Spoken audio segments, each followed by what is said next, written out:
We are looking at an absolute clash today.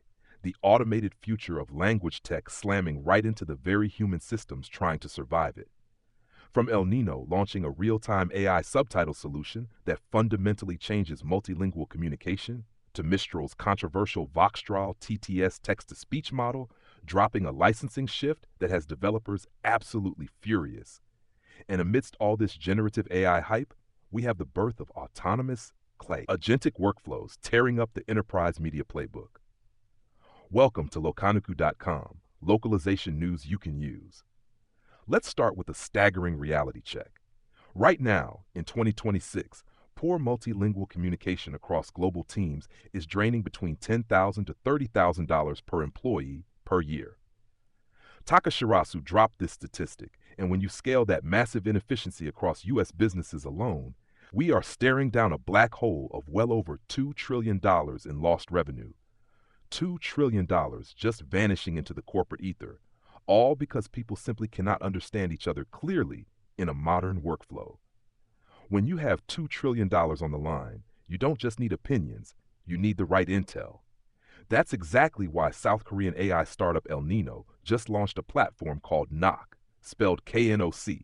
They are aggressively targeting the educational and academic sectors with real-time AI subtitling spanning 101 languages. It is pay-as-you-go at a highly disruptive $4.99 a session.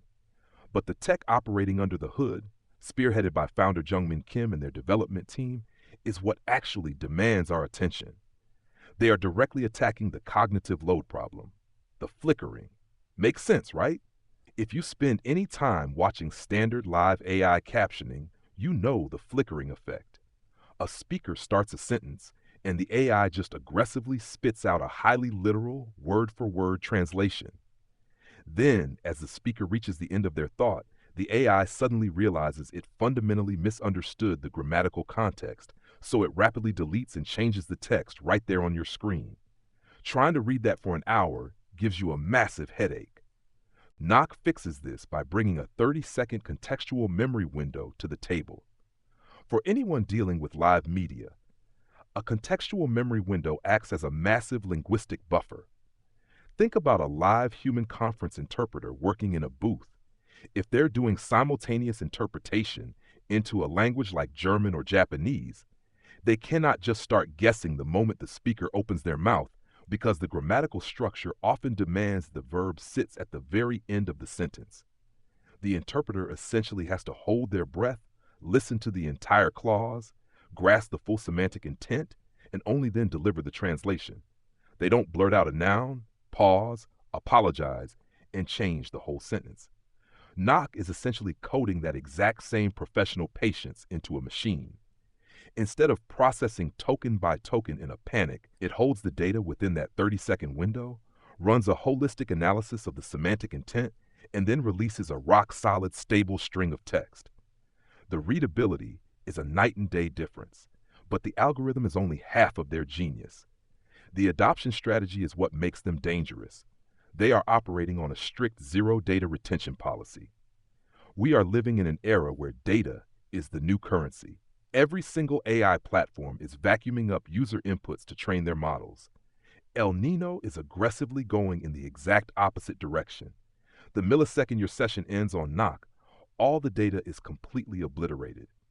The servers are wiped like a self-destructing digital whiteboard. Why would an AI company willingly throw away all that precious data? Because the enterprise market demands it. If you are a multinational pharmaceutical firm hosting a highly confidential multilingual summit, you absolutely cannot risk that audio being ingested into a public large language model. Imagine your proprietary clinical trial data showing up as a suggested autocomplete for your competitor. It's a disaster. By hard-coding this clean slate guarantee, Elnino completely sidesteps the agonizing security audits and procurement nightmares that usually block SaaS products from entering the enterprise space. They are selling peace of mind as a feature. We are seeing this exact collision between massive compute power and the need for absolute control playing out in the hardware space too. Over at the NAB show in Vegas, the massive broadcast tech convention, Inco rolled out their cloud-native iTrack platform for dynamic audio localization. Right alongside them, AI Media unveiled their Lexi text encoder and their Lexi voice encoder. AI Media's strategy here shows how much the localization industry is maturing when it comes to live media. For the longest time, the Achilles heel of automated dubbing was the garbage in, garbage out principle. If your source audio features three people yelling over each other, heavy wind noise, or just a terrible microphone, the AI hallucinates words or just crashes. AI Media is fixing that by shifting to a hardware as a subscription model. They're deploying physical edge computing devices to sit right on the client's premises to physically isolate and clean the audio feeds before it ever touches the translation engine. You might be wondering, in 2026, when everything has migrated to the cloud, why are we regressing to installing physical hardware? Well, it isn't a regression. It is a physical necessity dictated by the laws of physics and latency. We are talking about live, uncompressed 4K broadcast television feeds. You cannot take a massive audio stream from a live sporting event, beam it up to an AWS cloud server in another state, wait for the AI to process it, and beam it back down. The round-trip latency would be disastrous. The translated audio would be completely out of sync with the video. To achieve zero latency live translation at broadcast scale, you need edge computing. The processing power has to physically live on the edge of the network, literally sitting in a rack 2 feet away from the video switcher in the broadcast truck. Hardware cleansed the pipe so the voice generation can actually do its job. And speaking of voice generation, the arms race there is terrifyingly fast right now. Mistral just finalized their Voxtral model family by releasing Voxtral TTS. It's an advanced text-to-speech model at around 4 billion parameters, supporting 9 languages. But the headline feature is the zero-shot voice cloning. You feed it just 3 seconds of reference audio of someone's voice, and it instantly generates hours of highly realistic audio, mimicking their exact vocal timbre and emotional cadence, completely without the developer needing to manually input XML emotion tags. It just intuits how the person speaks.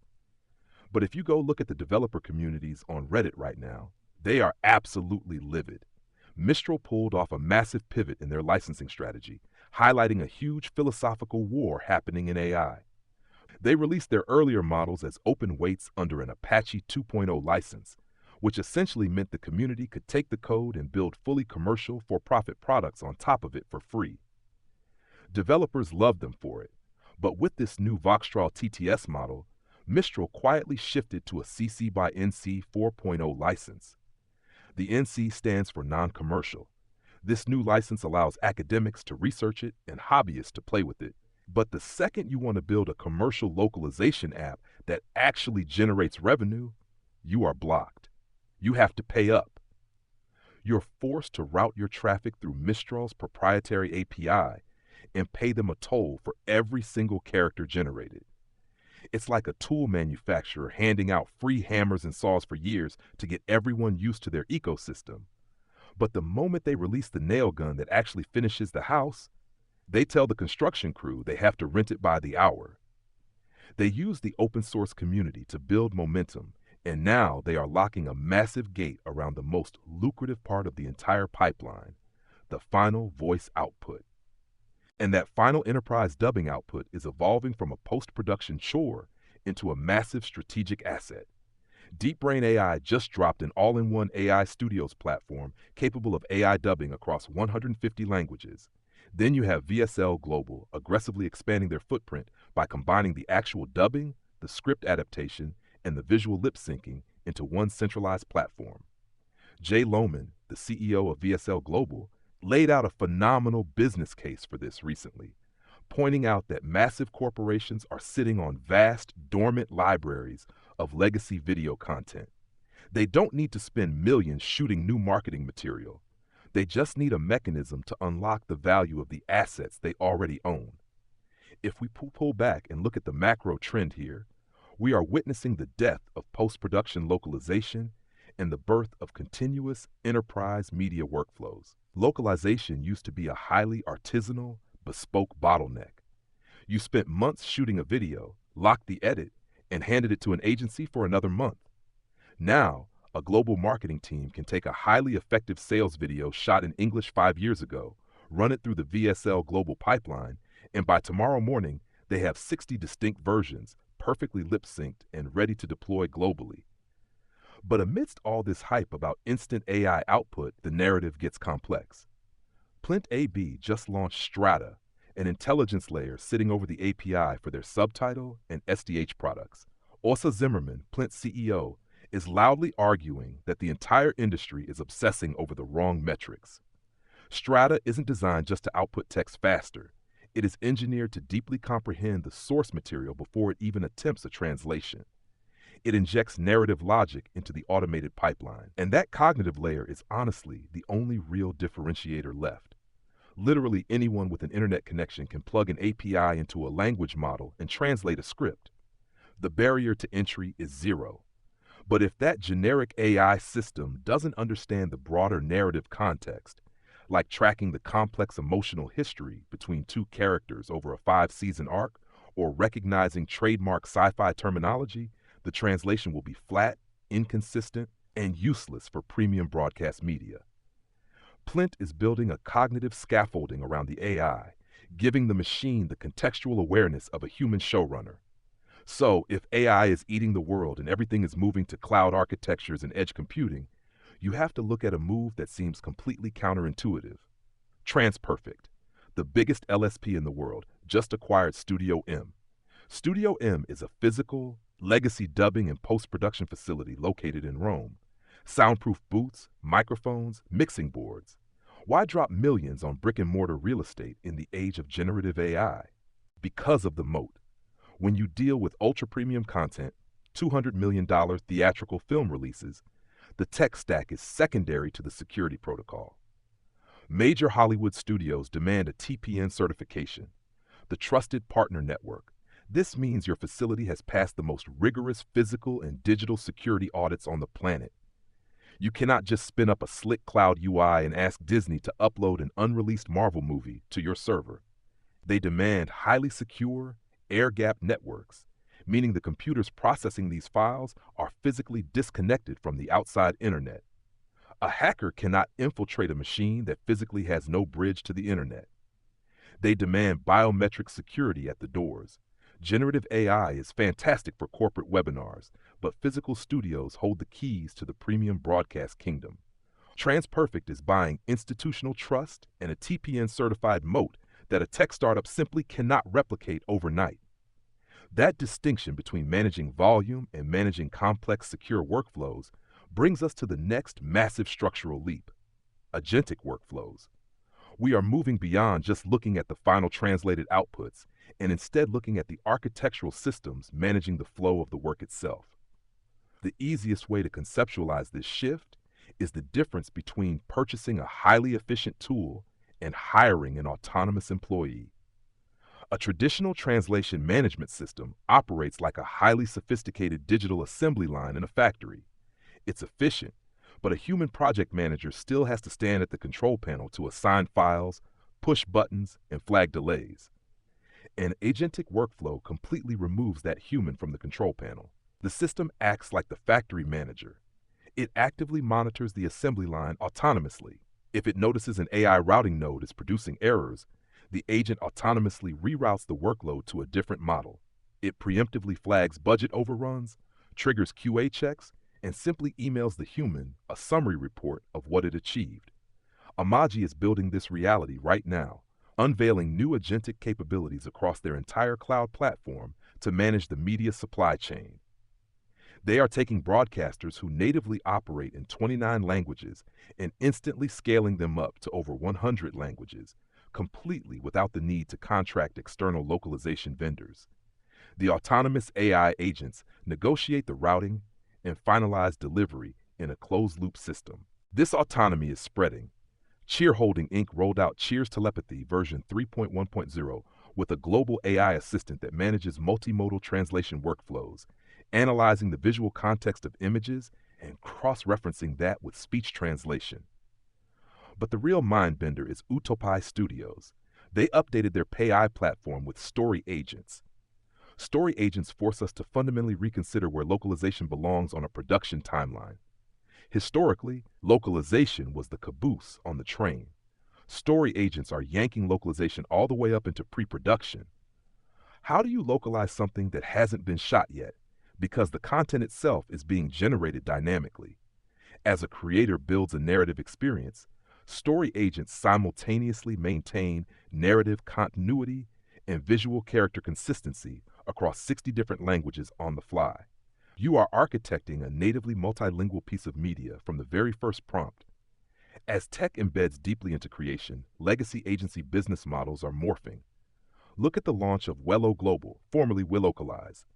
Their CEO, Paul Carr, explicitly stated on SlaterPod that 2/3 of Wello Global's revenue is now generated completely outside of traditional, dedicated corporate localization departments.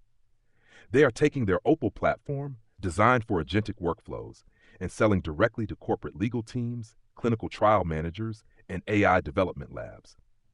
Carr warned forcefully that our industry's obsession with simplistic return on investment models is actively undermining our credibility. For 20 years, localization professionals have begged for a seat at the executive table by trying to prove financial ROI. Carr is saying, stop isolating your ROI. If an enterprise software company executes a launch in Japan, you shouldn't calculate the isolated ROI of translating a troubleshooting manual. It looks petty. You look at the holistic metrics, the speed of the global rollout, the market penetration rate, the massive reduction in customer support calls. Localization is foundational infrastructure. It is plumbing. Nobody calculates the specific ROI of installing toilets and pipes in a new office skyscraper. You just understand you cannot lease the building for millions without working plumbing. Stop acting like an outsourced, disposable service and start acting like non-negotiable core infrastructure.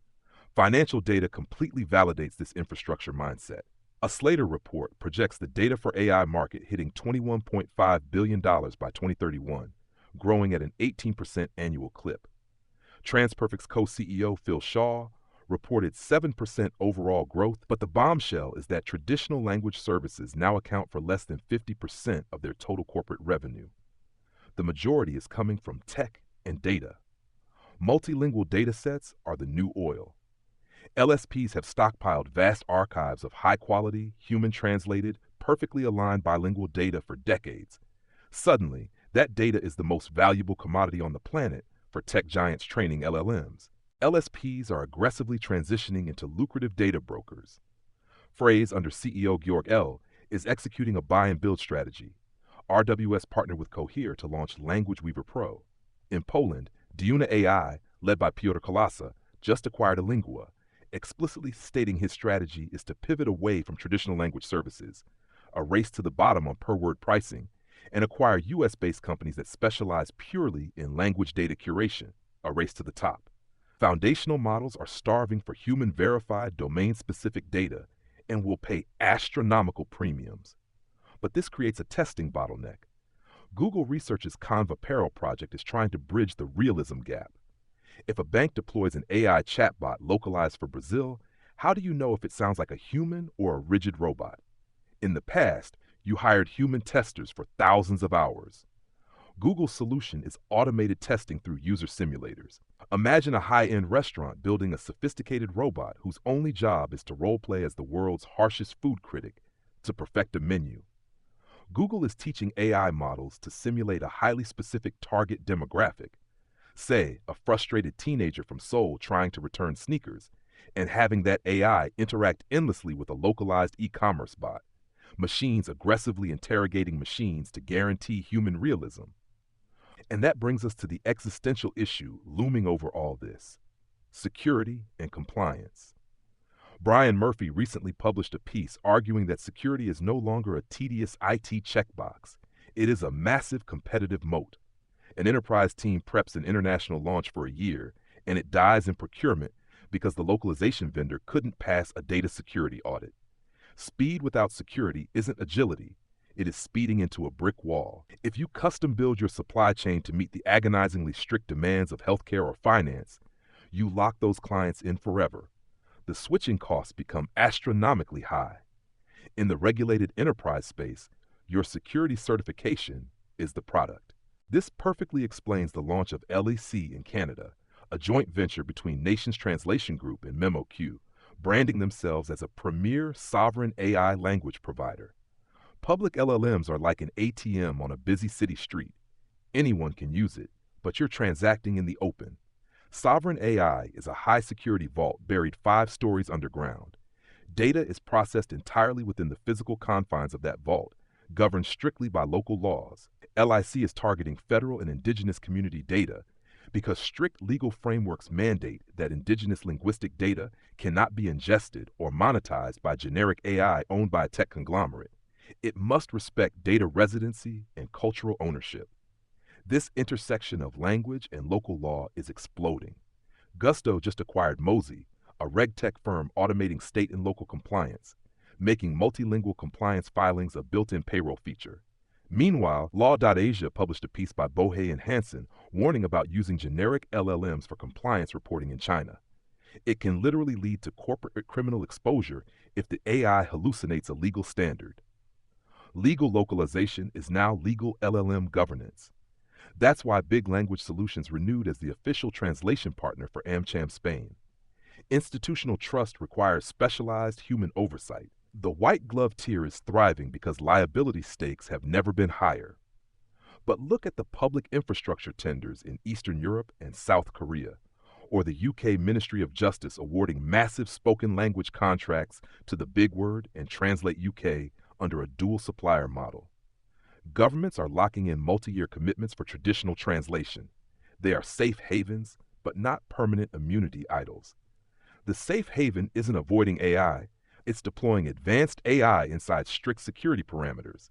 And as we move to consumer media, high stakes require deep cultural nuance. Salvador Ordorica wrote in the Forbes Business Council that linguistic accuracy is dead. Perfect grammar is a zero-cost commodity. The real value is contextual resonance. If an LLM perfectly translates the word detox for a wellness brand, it might pick a local term associated with hardcore substance abuse rehabilitation. Linguistically accurate, but culturally disastrous. Or translating an American drive-through concept perfectly for a culture that deeply values communal sit-down meals. Human cultural judgment remains the final, unautomatable barrier. You can automate grammar, but not empathy. This macro-localization is everywhere. GAG Group launched their Ion UT electric vehicle in Milan, engineering every element, from the software layout to the suspension, natively to align with European driving habits. The creator economy is catching up too. 3Play Media rolled out an AI dubbing solution with an analytics layer, telling YouTube creators not to dub their whole backlog, but to specifically target the 10 videos that algorithms show will explode in Brazil. And Webtoon Entertainment just elevated Teo Taeyong Zhang to head of AI, pulling localization in-house to build proprietary engines trained exclusively on their own youth slang. We saw this native cultural blending live at Coachella, where Karol G headlined with an aggressively multilingual broadcast. Global streaming requires real-time cultural transcreation. Simultaneously, legal inclusion is being mandated. The ADA Title II deadline is hitting public institutions, enforcing WCAG 2.1 level AA standards for live captioning. AI simultaneous interpretation isn't a luxury. It is a federally enforced necessity to avoid civil rights lawsuits. Our team is unifying SRT and CMAF protocols to generate real-time AI sign language avatars. The COSET organization is tackling this sensitivity by developing the DeafSafe AI toolkit. When you're dealing with live emergency broadcast captioning, a hallucinated word isn't a grammar error. It's a threat to life. And funding is flowing. The DOA opened the WELARP grants, putting up to $2 million per grant for military-connected schools to teach strategic languages, making language access a core element of national security. The NFB and CBC Radio Canada signed an agreement to preserve Indigenous languages. CCI Group, led by Indy Vega and Language Testing International, led by Kim Salih, secured massive Sourcewell contracts, allowing 50,000 government agencies to bypass public bidding. The Romanian Cultural Institute set its TPS deadline to subsidize literary translation. And Everybody Loves Languages Corp went private to focus on long-term AI development. Let's summarize what is actually happening to the individual human linguists caught in these gears. The tension is palpable. Deborah DuCarmo posted a fiery critique of quality estimation systems like LanguageCheck.ai. The pitch is, Let our AI highlight where the errors are. But mathematically, it's one AI generating the translation and another AI guessing the errors. It is AI marking its own homework. These are probabilistic models, not deterministic fact checkers. The most dangerous errors, the ones altering liability clauses, often read perfectly smoothly. If the AI doesn't highlight it, the human clicks approve. The tools offer zero warranty, outsourcing 100% of the liability onto the freelance human reviewer. Industry professionals are calling out this degrading dynamic. Jonathan Downey compared the modern translator to a Hollywood stunt double. The stunt double takes all the physical hits to make the scene work. The AI gets the public credit on the marquee, and if the car crashes, they hand the stunt double a broom to sweep up the glass. Silke Luhrmann blasted the toxic force of unchecked AI, citing the massive data centers powered by nuclear reactors consuming local water supplies while linguists struggle. Kelsey Frick posted a viral list of ways to piss off translators, like sending a massive spreadsheet of UI nouns with zero visual reference and getting furious when gender agreements are wrong. But corporate hiring data shows a pivot. The Kent State MCLS report highlighted a 22% surge in B2B localization, shifting towards subject matter expert verification. Postings from enterprise giants show they aren't hiring translators, they're hiring AI evaluation specialists and QA managers. Technical requirements are complex. Just look at String Catalog's guide on handling plurals in iOS, or Stefan Hueg and Andre Palagin noting that enterprise companies cut corners with AI, but then pay big bills later when a legal disaster hits. The linguist's role has morphed into a forensic auditor. It is far more legally exposed and consequential. Despite the dread, the community is resilient. Belen Aguillo Garcia noted that at the Gala World Ready conference in Berlin, the board chose the tardigrade as the official industry mascot, the perfect metaphor, a microscopic creature that survives extreme radiation and crushing pressure. It adapts. Panels featured Gabriel Karandyshavsky, Marina Pancheva, and Olga Stokowiak tackling how AI flattens language, while Johan Botha and Luz Emme Sanchez showed emerging markets in Africa and China approaching AI with pragmatic curiosity, not fear. Chandana Gobi from Zoetis reduced time to market by 66.7% by partnering with SMEs. Selvagia Sherketti reminded executives to manage human resistance, and Jose Palomares crushed it with his stand-up skills. Academically, the Atisa conference focused on post-colonial translation, while Sukant Deepak was awarded the Karan Singh Foundation Fellowship for Literary Translation. Legacy interpreting agencies like Interpreters Unlimited, led by Shamas Syed, launched AI assistants to remove administrative friction for linguists, supporting the human rather than replacing them. And that's your daily dose of localization know-how from locanuku.com.